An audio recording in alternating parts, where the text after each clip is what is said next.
Okay, well, good morning. Good morning. Happy Victory Monday to you. Go Jags. Go Jags. Thank you all to all the community, law enforcement, and nonprofit partners, advocates, and of course, survivors who are with us today. January is about new beginnings and fresh starts for ourselves and our community. It also marks Human Trafficking Awareness Month, a time to renew our commitment to survivors, bring an end to the difficult circumstances they face, and create opportunities for safe, stable futures that are free from exploitation. I'd like to take a moment to tell you all a story that shows a little bit about this work in action. A few months ago, a young mother and her child reached out for help while fleeing a domestic sex trafficking situation. With resources running out, they faced the very real risk of returning to harm. Our partners at JSO immediately responded, working alongside advocates and federal partners to ensure the mother and child's safety. Together, the team coordinated safe housing in another state, secured basic needs, and arranged safe travel for both of them. The young family safely boarded a flight the following day and were welcomed into a transitional home in another state. They found safety as well as dignity, a fresh closet of clothing, new toys for her child, a pantry stocked with food, and her very first brand new pair of shoes. This coordinated response did more than resolve an immediate crisis. It altered the trajectory of a family, ensuring that a mother could thrive and a child could grow up outside of a life in trafficking. This happy ending was only possible because of strong collaboration between our local nonprofits and law enforcement. And the connection may never have been made if it weren't for a sign that was seen at Everbank Stadium. Last year, the City of Jacksonville partnered with organizations in the human trafficking and domestic violence spaces to identify new ways to reduce sex trafficking. One of those ideas was to create a no trafficking sports and entertainment district. We chose this area because we know that the demand for human trafficking goes up during major sporting events and concerts, and because it should be a hub of culture, a symbol of growth, and a source of pride, never a place that puts vulnerable people, the most vulnerable among us, in harm's way. With that goal in mind, we built a coalition that included many of the partners that are here alongside me today. Jacksonville's professional sports teams. Together, we launched a 3-game pilot in the fall that made us the first city to use stadium signage to target 2 distinct messages. First, to provide resources, remind potential victims of trafficking that help is available. And second, to send a direct message to potential buyers of sex. You will be held accountable in Jacksonville for this crime. That second part is key, and it makes this initiative unique. An entire black market industry exists because of demand, because there are people willing to pay for access to another person's body. Without buyers, there would be no market for exploitation. If we can change minds, we can end the demand. Another part of this pilot was assembling a team of law enforcement, event venue staff, and survivors who would be available in the event that someone reached out to the number on the signs. At one of the games, the team was able to connect with and help that mother and child that I mentioned earlier. Their lives were forever changed for the better because of that program. This is just one example of what's possible when we raise awareness and when we work together on solutions. And our anti-human trafficking initiative will only grow from here. We will be installing these signs in other sports and entertainment venues so the public remains alert and informed about human trafficking.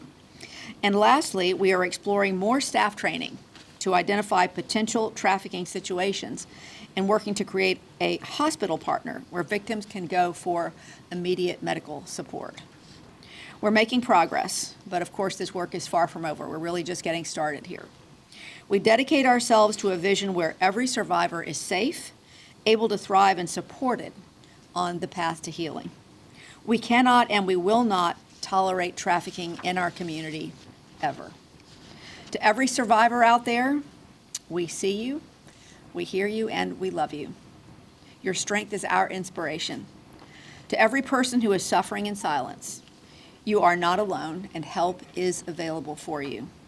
This community will fight for you. To the people of Jacksonville and Northeast Florida, if you see something suspicious, please report it to the Florida Abuse Hotline. That number is 1-800-96-ABUSE, or to the National Human Trafficking Hotline at 1-888-373-7888. So let us continue to build a community where trafficking has no home and where every person is protected. Thank you.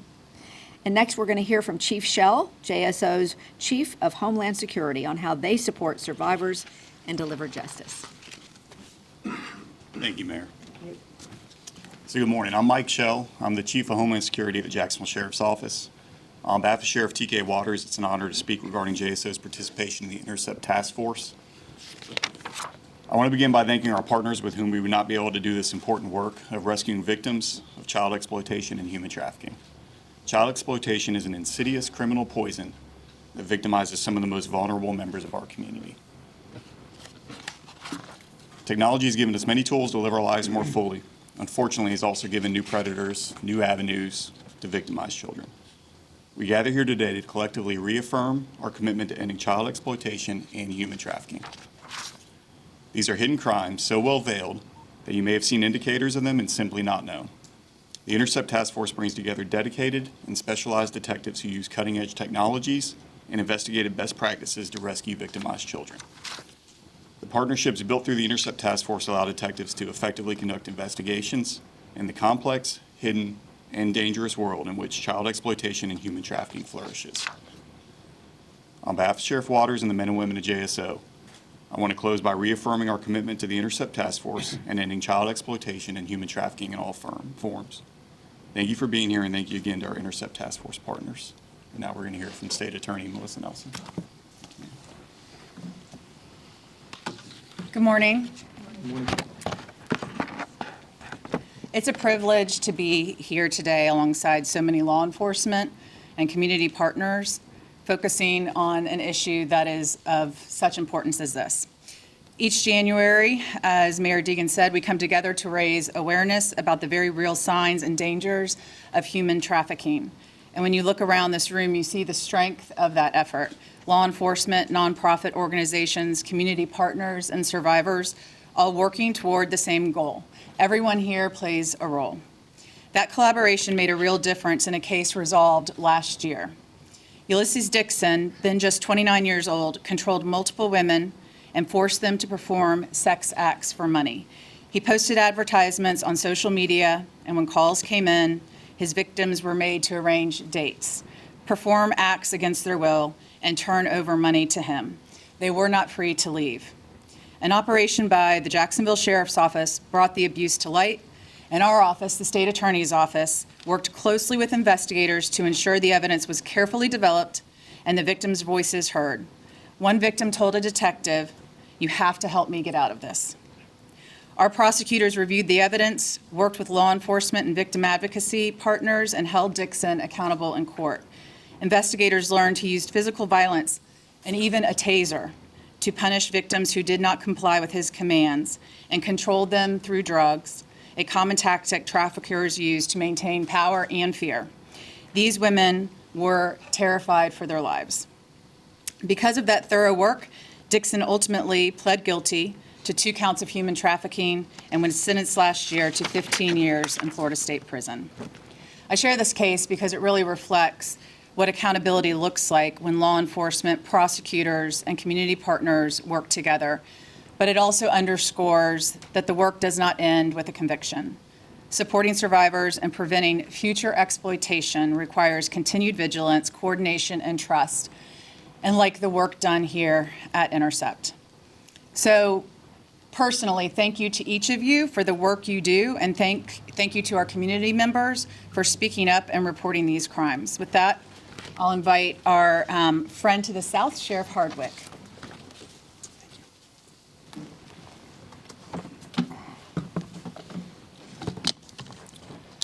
Thank you, State Attorney, Mayor, Chief, Sheriff, but most importantly, our federal, state, and local partners that stand behind me today. You're standing in kind of a very sacred place, I'll be honest with you, and Michelle Cook and Sheriff Cook is going to discuss that in just a little bit. But the group of men and women that work behind the scenes quietly, relentlessly, working on a silent crime that is not as easy to solve as a retail theft from a local store or a robbery that just occurred, even a homicide. These crimes hide behind the curtains, the dark curtains. In St. Johns County Sheriff's Office, I can just simply tell you that we have dedicated to this mission, work relentlessly with our state, local, and federal partners to get this done. But honestly, the men and women that actually work behind the scenes at our agency back home in St. Johns County, up here in Jacksonville, in Clay County, in Flagler, in Putnam, Nassau, it's key to success. We in St. Johns County have actually dedicated to a relentless task force on Interstate 95. We believe that's the root of some of this evil, meaning this human trafficking going on. We worked a detail last year under the direction of CID Director Skip Cole. 22 arrests was actually obtained by our men and women down there. Some of those tied directly into sex exploitation, sex trafficking, trafficking in children, and human trafficking. Again, it's a crime that hides behind these curtains. It's not easy to solve. So you got to have the right people in the right place. I do want to mention some things. Our victim advocates work so hard behind the scenes, and I don't think they get quite the notoriety as they should get. But our victim advocates in St. Johns County, Ashley Mitchell, she put together a list for me, and I want to read this list to you as I close out on my comments. Things like the SJSO victim advocates, they work and they're available 24 hours a day. Text HELP at 233-733, be free for help and resources. We'll put all this out to you in press release. Call 988 for anyone who finds themselves in a crisis and struggling with mental health. I think you'll hear a lot of these cases are tied into mental illness, mental health, substance abuse, trafficking. UF Behavioral Health Resource Center is open 24 hours a day. Partnerships and partner organizations to include Her Song, which is part of the Tim Tebow Foundation, where we sit today as part of Operation Light Shine. And last, Dolores Barr Weaver Policy Center in Jacksonville. Again, these are just all resources for our people that are out there and struggling with human trafficking. And as one of my directors said to me, and I'll take this and I'll leave with this today, this crime thrives in silence. Thank you. I'll introduce Clay County Sheriff Michelle Cook.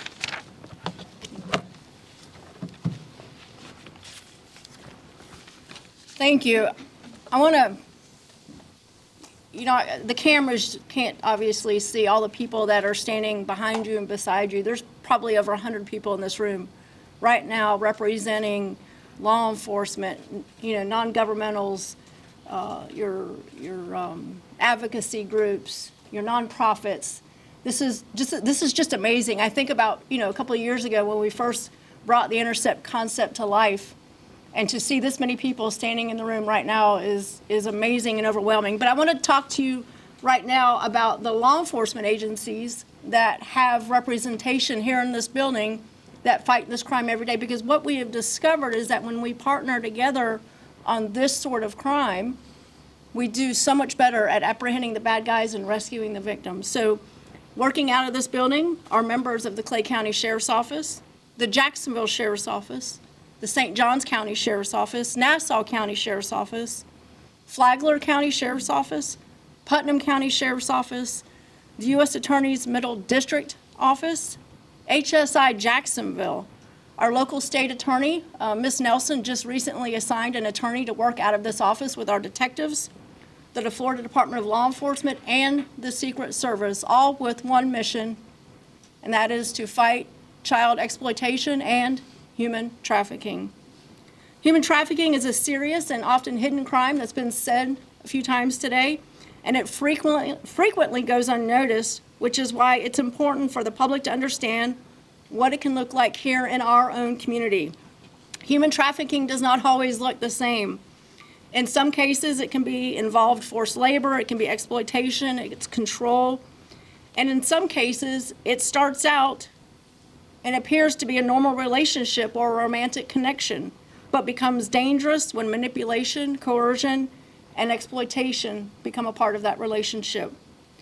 Exploitation targets vulnerability, and in many cases, traffickers take advantage of individuals who are struggling with substance abuse, mental health challenges, or difficult life circumstances. These offenders are willing to exploit these vulnerabilities for their own gain. And our responsibility as law enforcement is to turn victims into thriving survivors and hold offenders accountable. We work to stop these crimes, disrupt the exploitation, and help victims move towards safety and recovery. At the same time, we want our community members to know that they are safe, seen, and heard. Human trafficking has no place in any of our communities, and we will continue working with our partners to confront it. Sadly, offenders do not limit themselves by age. Younger children can be especially vulnerable to manipulation, and that risk often begins online.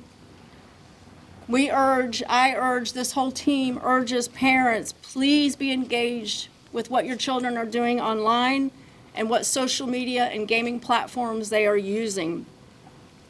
Our offenders are really sneaky, and they'll start talking to these kids via these platforms. And I recently was made aware of a case where an 11-year-old girl was told she was loved by an older gentleman who met her through an online gaming application, and it's absolutely horrible.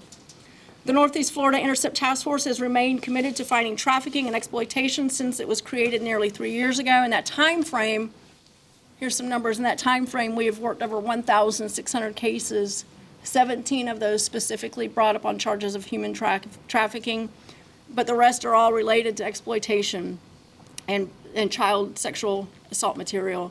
And that's just this task force alone. All of these agencies, all of our agencies also work cases on our own, but this is just 1,600 cases out of this office right here. It's important to know that exploitation cases often lead to trafficking, and is why we put our focus on exploitation in our community. We will not let it stand, as protecting our children and our most vulnerable is our most important job. It is also important to know that these numbers are different, as I mentioned, in every agency. I do want to again thank our partners, the team over here. All of you do amazing work. I know on the front end we're doing the law enforcement, but behind the scenes, helping all the victims and all the children of the victims to regain their dignity and to help them work through the terrible circumstances that they have found themselves in. Thank you for everything that you do. These partners, just as a follow-up, will be hosting a community event Saturday, January 24th, 10 a.m. to 3 p.m. at FSCJ downtown campus. And I hope anybody who's watching who would like to learn more information can join them. Again, it'll be January 24th, downtown Jacksonville at FSCJ campus, 10 to 3. And with that being said, I'm going to open it up to any media questions. I am respectfully asking the media to keep our focus on what we're here for today, which is human trafficking and how the Intercept Task Force works to fight this crime. So any questions from the media? At the top of the news conference, you mentioned the large events. We're, of course, going to be having some large games in Jacksonville the next few weeks. Can you say specifically what you meant that we stop human trafficking in these large sports venues? What was done, what people who go to these sports venues should know? Yep, so like was said earlier, those venues are always opportunities for people to both move victims through those venues, and your consumer side, your buyers of that stuff are also moving through those venues. So we've partnered with all those sporting venues. There's posters in restrooms, posters in other areas of there, identifying both for people who suspect they might see trafficking or victims to reach out and call. I don't want to go into too many other details, but there are folks there that are looking for these things with the goal of obviously putting that to a stop. And that would continue this weekend? That's going to continue through all sporting events. And Sheriff Cook, you had a number, I think it was 1,600, the number of cases that this task force has worked. Can you tell me that number again? Just over 1,600 cases that are Intercept Task Force members, which is the team that works specifically out of this building. That's the number of cases they've worked in the last 3 years. Thank you. And I do want to know, is there something specific about this crime in Northeast Florida? So many of you guys are here working on this. Is this something more rampant in Northeast Florida? I don't think it's necessarily more rampant, but I think what it is community leaders who really care about this crime. Community leaders who oftentimes historically this crime was kind of put in the past or was put to the side as not a primary crime of concern, right? Well, because of the work of our advocates who've brought it to our attention and the work that our detectives have done bringing this to our attention, we realize this is serious. This is not a crime that needs to be held in silence. This is not a crime that needs to be behind the scenes or an afterthought.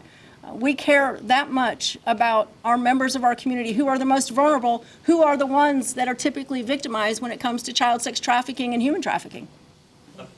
A few years ago during Human Trafficking Awareness Month, there was a big push to put signs up at adult entertainment facilities. Can you speak to dealing with Jacksonville adult entertainment facilities? Has there been progress? Have there been problems? No, so we do interact with those facilities, and that is an opportunity to come across victims who are going through these circumstances. And that communication is still in place. Every day, our members of our vice unit have interactions with those. We have detectives specifically assigned to investigate human trafficking who are part of our vice unit. And that's part of where they reach out and look for these victims and look for opportunities to pursue the people who are trafficking these victims. Sheriff, can someone, whether it be our southern law enforcement or our northern agencies or whatnot, talk about, like, where are these folks coming from? Is it a local thing? Are they, is Flagler seeing more out of Orlando? Is Nassau seeing more out of Georgia? Those kind of things? Well, let me tell you what we see in Clay County, and this is really what's interesting about Northeast Florida. If you take some of your bigger cities, Miami, Tampa, and even, and I don't want to say Jacksonville, but Jacksonville, when there's big sporting events, you may see an influx of people coming in, right? But our day-to-day human trafficking that we see, especially in Clay County, is younger people who are being groomed by older people with the thought of love and gifts and I'm going to take you out of this county and move you somewhere fancy. And so you have young people being groomed by older people, and then you add alcohol, you add drugs, and then what in my world that begins the pace of human trafficking in Clay County. And I'll let the other counties talk about what they see specifically, but in Clay County, that's what we're seeing is older people, mostly men, grooming young elementary school, middle school boys and girls with the promise of love. Jeff, Locals, sir, though? I can answer that. Yeah. County locals? Yeah. So I'm, Give an introduction, sir. yeah, I'm Greg Keogh. I'm the United States Attorney for the Middle District of Florida. And just going to your question, we see people enticed and trafficked between states, Texas to Florida, Georgia to Florida, South Carolina. It's not just one place. It is interstate and international, frankly, bringing in some younger people with false immigration documents, and then those individuals being compromised once they're here. So it's not just one place at one time. There's a tremendous amount of trafficking going on, and as the sheriff had mentioned previously, trafficking for a lot of these people it's all about the money. It brings a tremendous amount of money, and some of those people receive up to about $40,000 a head. So if you're looking for a reason why this is happening, that's why it's happening, and it's happening throughout the United States, and it's happening across borders, and it's happening interstate. Sir, could you say if in the last year, when there's been a massive focus on immigration, if you've seen human trafficking cases go up or down? I'd say it would be about constant. There is a component in it on immigration trafficking, such as we had a case recently here in the Middle District of Florida where people were being smuggled into the country with false documentation, false visas, et cetera, with these had come in through Cuba, but with the false documentation, they looked like they were coming in from Spain, et cetera. And some of those people were juveniles that came in here and then came in to pose as if they had been, present here for a significant period of time. That's just one component of it. That's the immigration component, but there's also the other component that the sheriff was just talking about, going interstate, of their movement with enticement, child exploitation, and then just human smuggling across state lines. Sheriff Cook, can you speak to what parents should do? You talked a lot about the online, and it's just confusing for parents sometimes because you don't always know, who's on the line, if the person's doing anything illegal. Can you talk about the dynamic for parents and how they should navigate that? Sure. I mean, smartphones are a reality. I can tell you my kids didn't get a smartphone until they started ninth grade. Now, is that appropriate for every family? I can't speak for what every family should do, but I'm going to tell you, if you're not aware of who your kids are talking to online, if you are not aware of what gaming platforms they're using online, you are opening up your kid. It's no different than taking your little kid to a park and leaving them there alone. It's no different than that, Scott. And so parents, you have to dial in. And is it confusing? Sure. Is there a lot of different apps out there as parents that we got to learn? Sure. But there's so much of information available on the internet, And there are so many groups out there that are willing to help and help you look at what applications your child is using and say, these are safer than others. I mean, that's all out there and available to parents. You've got to pay attention to what your kids are doing, because I'm telling you, as soon as you turn your back, there's somebody that's trying to talk to them. Appreciate you guys. Thank you.